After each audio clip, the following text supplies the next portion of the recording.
Aurélien Lopez Ligori est notre invité sur ce débat. Il est député RN de l'Hérault. Bonjour Aurélien Lopez Ligori. Bonjour. Merci d'être avec nous. On parle donc de cette proposition de loi pour mettre fin à l'anonymat sur Internet. Vous êtes totalement contre l'anonymat. Vous êtes totalement pour l'anonymat, sur Internet. Pour quelle raison ? Alors, je vais peut-être vous choquer, mais l'anonymat sur les réseaux, c'est un non-débat. La loi existe, la loi est bien faite, et en fait, dans les faits, l'anonymat n'existe pas. Il y a constatation d'un délit, réquisition du procureur, enquête des policiers cyber derrière, et après condamnation s'il y a vraiment un délit ou un crime. Le problème, c'est les incuries de ce gouvernement et des précédents. Il n'y a pas assez de magistrats et il n'y a pas assez de moyens dans la police cyber.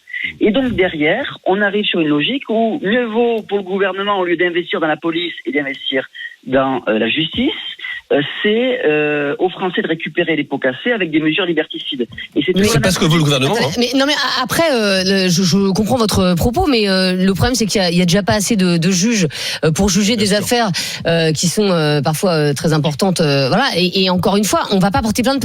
Vous allez porter plainte pourquoi ? Parce que vous avez une menace de mort sur vous, vos enfants. Bon, mais les insultes à répétition, en fait, on ne porte pas plainte. Vous portez pas plainte et ça s'amoncelle. Si vous devez aller porter plainte à chaque insulte aujourd'hui sur les réseaux sociaux, vous passez votre vie au commissariat. Donc c'est vrai que en fait, on se dit que s'il y avait la fin de l'anonymat, les gens sous leur nom propre, sous leur véritable identité, insultent moins. Faut dire, dans la vie réelle, c'est rare d'être insulté dans la rue quand même. Mais vous allez arriver, et c'est ce que certains auditeurs ont soulevé tout à l'heure, vous allez arriver à des réseaux sociaux, à un Internet qui va être une safe space walk, sans débat, où les gens s'autocensurent, ou ce que le monsieur disait qui est très juste. Aujourd'hui, dans une entreprise, s'assumer sur les réseaux en disant que vous êtes Rassemblement National, alors c'est peut-être plus facile aujourd'hui, mais je peux vous assurer que ça peut être très compliqué, ou d'autres partis politiques. Oui, mais c'est un problème si les gens n'osent pas dire qu'ils sont Rassemblement National, ça veut dire que ça pose c'est pas le problème des réseaux sociaux, ça. Leur travail est mis en danger à cause de ça.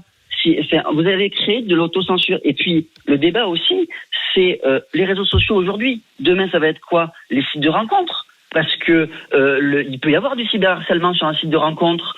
Derrière, ça va être quoi ? Ça va être les mails.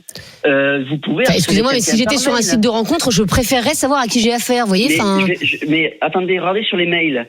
Vous êtes journaliste. Est-ce que vous pensez demain que des gens vont vous envoyer des sources, vont vous envoyer des affaires, s'ils doivent mettre leur carte d'identité en ouvrant une boîte mail ? Ils passent rarement par les réseaux sociaux. Oui, non, mais ça c'est rare que je reçois des mails avec une... C'est les réseaux sociaux. Demain, oui, vous touchez moins de gens avec des mails. Les mails, c'est un échange entre une personne et une autre personne. Le réseau social, c'est ouvert à tout le monde. Vous pouvez aussi excusez-moi, aujourd'hui vous pouvez faire du cyberharcèlement par Messenger, vous pouvez faire oui, bien sûr, c'est plus rare. Et vous allez rester exactement dans ce même niveau, avec la loi qui existe aujourd'hui sur le cyberharcèlement et avec l'acquisition de procureur, ce que je vous ai cité tout à l'heure.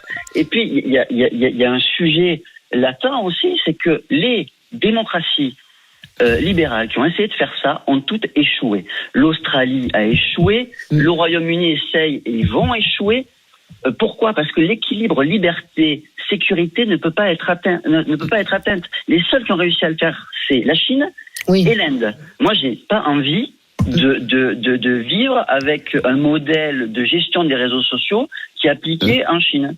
Non, mais ce qui est sûr, en tout cas, c'est qu'on peut pas être les seuls en France à mettre fin à l'anonymat. C'est-à-dire que non seulement ça, mais c'est contraire aux directives européennes. Donc de toute façon, même si c'était adopté, ça serait très compliqué à mettre en place. On serait obligé, le monde serait obligé de s'aligner. Contrairement à ce que dit monsieur, le gouvernement est contre cet amendement et cette levée d'anonymat. Donc le gouvernement veut laisser le choix. Voilà. Et c'est 200 députés qui sont pour la fin de l'anonymat sur Internet. Merci beaucoup Aurélien Lopez Ligori d'avoir été notre invité.